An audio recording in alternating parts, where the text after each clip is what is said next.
खଣି प्रभावित अंचल पई राज्य सरकार को बड़ निष्पत्ति एणिकी जिला जिला मध्य बंटा हेब डीएमएफ पांठि।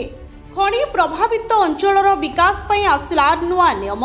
जिला खनिज प्रतिष्ठान बा डीएमएफ पांठिर व्यवहार को नहीं बड़ घोषणा करिसेंती राज्य सरकार। एणिकी खनि प्रभावित अंचलर विकास पई जिला जिला मध्य पांठिर आनुपातिक बंटन कराजिबो। विशेष करी जो खनि गुड़िकर प्रभाव एकाधिक जिला उपरे पड़ुछे सही जिला गुड़िक एही नुआ नियम द्वारा उपकृत हेबे। किभଳି हेबो पांठिर बंटन? सरकार को नुआ नियम अनुसार एक निर्दिष्ट खनिरु संगृहित डीएमएफ पांठि को 70.30 अनुपात रे व्यय कराजिबो। केवल सेतिकी नुहे, खनि सीमारु 15 किलोमीटर मध्य थिबा अंचल को प्रत्यक्ष प्रभावित अंचल भावे गणना कराजे 70% पांठि खर्च हेबो। सेहिभଳି 15 रु 25 किलोमीटर व्यासार्ध मध्य थिबा अंचल पाई 30% पांठि व्यवस्था रहिछे।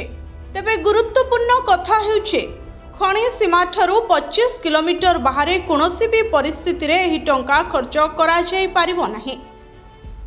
एही पांठि बंटन प्रक्रिया को स्वच्छ करबा पई सरकार ओडिशा महाकाश प्रयोग केंद्र तथा ओआरएसएससी रो सहायता नेबे।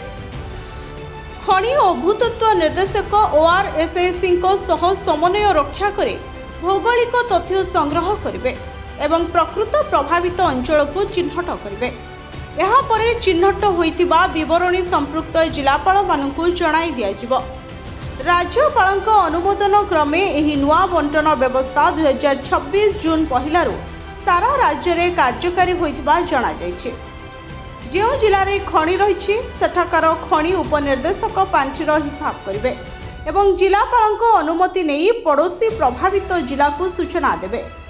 सरकार को एही निष्पत्ति परे खनि सीमा लगी रही अन्य जिलागुड़िकरे एवं विकासर नुआ धारा फिटिबो बोली आशा करा जाउछे।